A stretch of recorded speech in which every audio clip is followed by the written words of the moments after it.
Boa noite, meus amigos. Mais uma vez um prazer estar aqui com vocês para realizarmos esse culto no lar nessas noites de terça-feira. Muito agradecido ao Centro Espírita Capitão Vendramini por mais essa oportunidade. E hoje falando de um tema muito importante, extremamente importante, eu diria, nas circunstâncias que nós vivemos hoje, especialmente com as mídias sociais. Então nós vamos elaborar esse pensamento, com essa leitura do livro Fonte Viva, capítulo 108.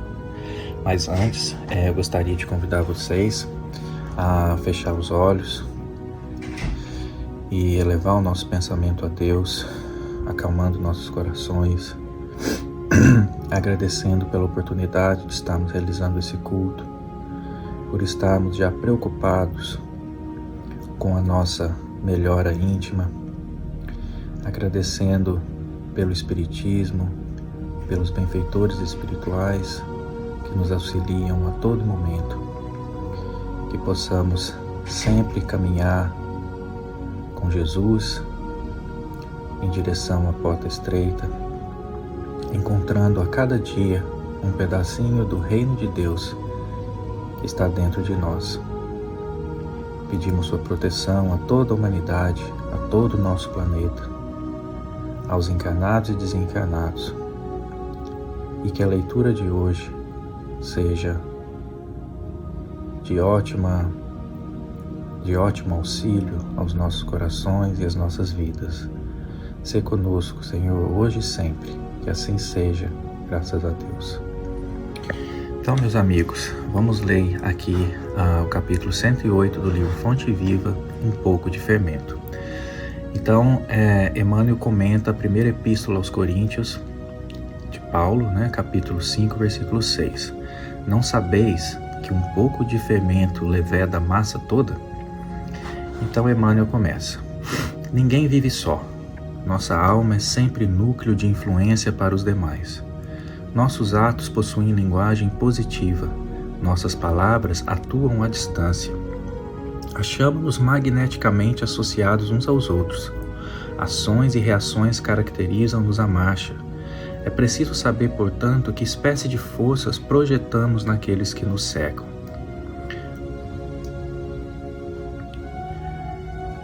Um minuto aqui que o computador está um pouco doido.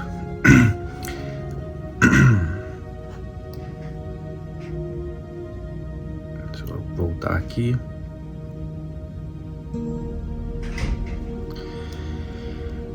É preciso saber, portanto, que espécie de força projetamos naqueles que nos cercam. Reforço essa palavra.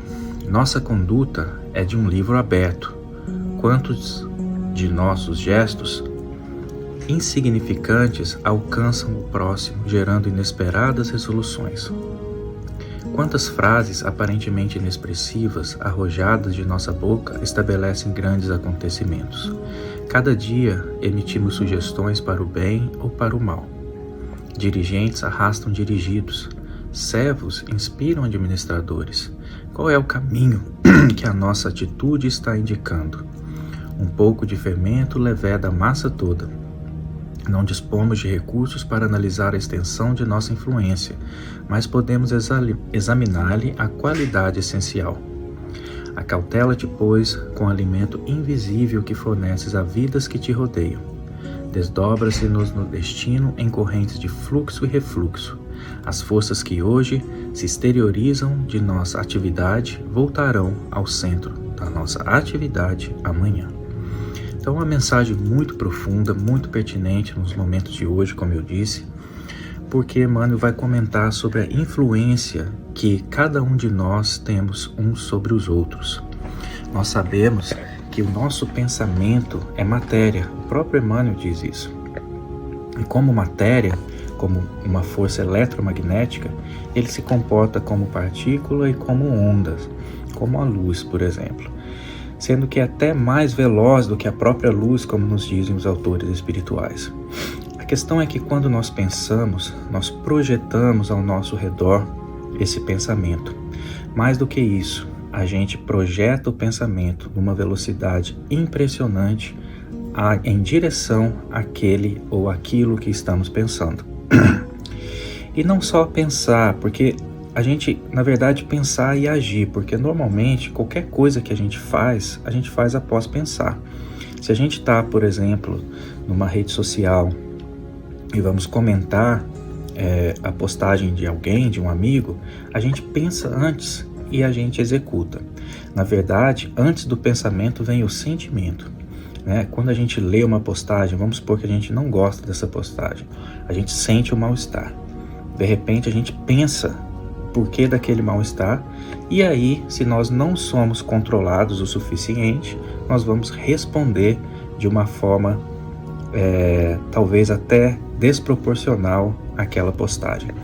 Eu falo postagem porque hoje é a forma de comunicação mais utilizada por todos nós, não é mesmo? Até quando a gente senta numa mesa para comer, para almoçar, para jantar com a nossa família, muito comumente todos os membros estão com o celular na mão. E raramente as conversas acontecem como era antigamente. Dessa forma, as redes sociais passaram a ser o caminho para a nossa comunicação. E é muito importante que a gente entenda isso, porque nós somos responsáveis pelaquilo que acontece na vida dos outros que nós causamos, não é? Então, isso a gente tem que deixar claro. Se a gente fala alguma coisa, se a gente escreve alguma coisa em que, vamos supor, vamos dar um exemplo aqui, uma pessoa da sua família está deprimida, você não tem tanto contato com ela, tá? É só um exemplo. Ela está deprimida, passando por vários problemas e você não sabe a profundidade desse problema e acaba entrando numa discussão ou mandando alguma mensagem, alguma coisa que deixa ela ainda mais para baixo. Essa pessoa então toma a atitude irreversível do suicídio. E aí? Aí você vai lamentar, nossa, por que essa pessoa fez isso? Especialmente sendo espíritas. Por que essa pessoa fez isso? Será que ela não sabe que o suicídio vai levar mais problemas do que soluções para ela? Meu Deus, pobre pessoa. Vamos rezar para que nenhum mal ou para que ela possa estar em paz. Só que o que você esquece é que você tem uma parcela de culpa nesse suicídio. Porque você falou ou mandou alguma mensagem, alguma postagem, um WhatsApp para essa pessoa que foi a gota d'água para que ela pudesse tirar a própria vida. E aí, você foi, como Paulo diz, o pouquinho de fermento que levedou aquela massa que estava já atormentada, apodrecida, estava a ponto de explodir. E aconteceu. Então você é responsável por isso. Você vai ter que, de alguma forma, quitar essa dívida eventualmente, seja nessa vida ou numa próxima. Então é por isso que a gente tem que tomar muito cuidado, E é claro que eu foco aqui nas coisas negativas, porque as coisas positivas só nos trazem o bem. Se a gente pensa, por outro lado, algo positivo pelaquela pessoa, aquela pessoa, por exemplo, estava prestes ao suicídio e você, de repente, encontra ela na rua e dá um abraço. E dá um abraço e fala, eu te amo. Ou você é tão importante para mim. E aquilo reverte a ideia do suicídio, você com certeza ganhou seus bônus horas, como está no livro Nosso Lar, escrito por André Luiz, pela psicografia do Chico. Ou seja, você fez um ato de caridade. A verdadeira caridade, o verdadeiro amor, que inclusive Paulo comenta também na Epístola aos Coríntios, numa outra passagem. O amor salva uma multidão de pecados e, no caso, esse amor por essa pessoa salvou a própria vida dela. Então a gente vê como isso é importante. Como isso é importante. Será que a gente já parou para refletir o quão... E assim, eu tomei um exemplo extremo do suicídio, mas não é só isso. Tá? Você pode mandar uma mensagem no WhatsApp, por exemplo, no grupo da família sobre política. E aquela mensagem afetou profundamente algum membro ali do grupo. Não que ela vá cometer suicídio ou nada disso, mas ela pode, a partir daquele momento, ela acorda e lê aquela sua mensagem e o dia dela vai só se deteriorando a partir dali. Ela briga com o esposo, ou ele briga com a esposa, com os filhos, vai para o trabalho, já enfesada, já não faz as coisas direito. Enfim, o dia todo desanda, talvez por conta desse pequeno fermento que você colocou naquela massa. Então, gente, nós precisamos parar um pouco e pensar naquilo que a gente fala e naquilo até mesmo que a gente pensa, né? Porque no Evangelho segundo o Espiritismo existe um capítulo sobre o adultério, e toda vez que a gente lê sobre adultério, a gente pensa na questão do relacionamento de um casal. Na verdade, esse adultério, ele é muito maior do que isso. Ele é, muitas vezes, a forma como nós adulteramos as leis divinas, não somente nessa questão física, material de um relacionamento, né? Mas sim como a gente deturpa a lei divina, como a gente quebra e denigra essas leis e como a gente vai ter que ressarcir isso depois. Porque toda vez que nós pensamos, agimos, falamos, né, e que afetamos a vida de alguém, antes de afetar aquele alguém, nós estamos afetando as leis morais, as leis divinas, como está no Livro dos Espíritos, o livro 3º, né, que a gente tem várias leis. E a gente acaba afetando a principal delas, que é a lei de amor, justiça e caridade. Então, nós estamos afetando a criação. Isso é importante a gente pensar de uma forma mais profunda. Então, toda vez agora, né, vamos deixar isso como um treinamento. Quando a gente começar a ver algo que a gente não gosta, né, vamos cortar aquilo ali. Não vamos deixar aqueles sentimentos virem. Porque o que acontece? No momento que você começa a pensar, você cria, como eu disse no início, essa psicosfera ao seu redor, em que você vai atrair para perto de você espíritos desencarnados que pensam da mesma forma. E eles vão, de certa forma, potenciar aquele pensamento em você. E aquilo vai se tornando cada vez maior. Vocês já perceberam quando a gente tem, em um determinado momento, uma reação inesperada, uma raiva, uma coisa assim, e de repente a gente fica pensando aquilo o dia todo, uma coisa que já poderia ter passado? A gente fica com aquela raiva que vai se transformando em mágoa e até ódio. Isso, na verdade, está sendo potenciado por espíritos que estão ao seu redor, que foram atraídos por aquele seu pensamento negativo. Da mesma forma que quando a gente pensa positivo sobre alguém, a gente também atrai a espiritualidade amiga, e esse pensamento positivo de amor também será potenciado. Por isso a gente precisa escolher, né? E é isso que Emmanuel nos fala aqui. Ele fala que nós não dispomos de recursos para analisar a extensão da nossa influência. A gente não sabe exatamente tudo que nós estamos influenciando a cada palavra, a cada gesto ou a cada pensamento. Mas podemos examinar-lhe a qualidade essencial.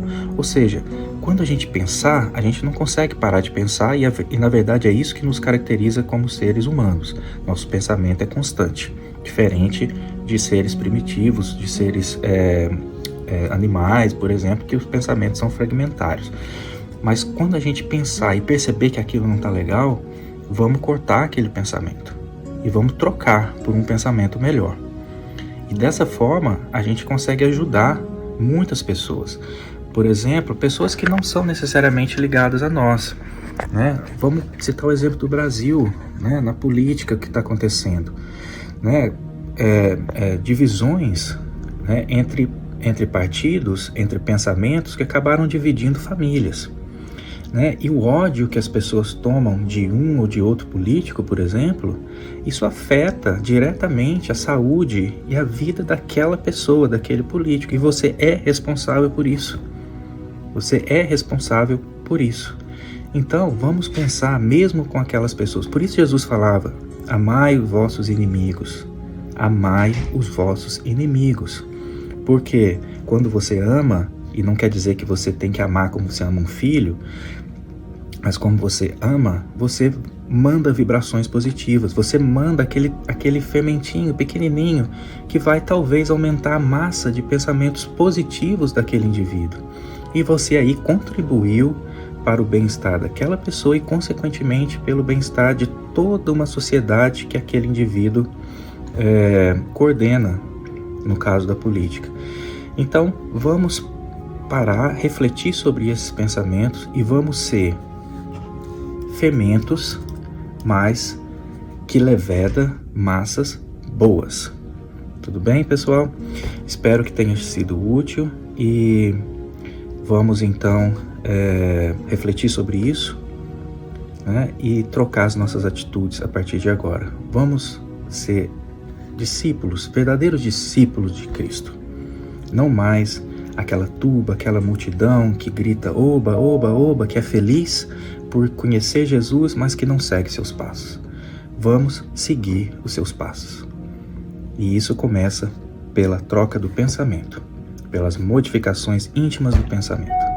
Um grande abraço a todos, que Jesus nos abençoe hoje, agora e sempre. Até uma próxima.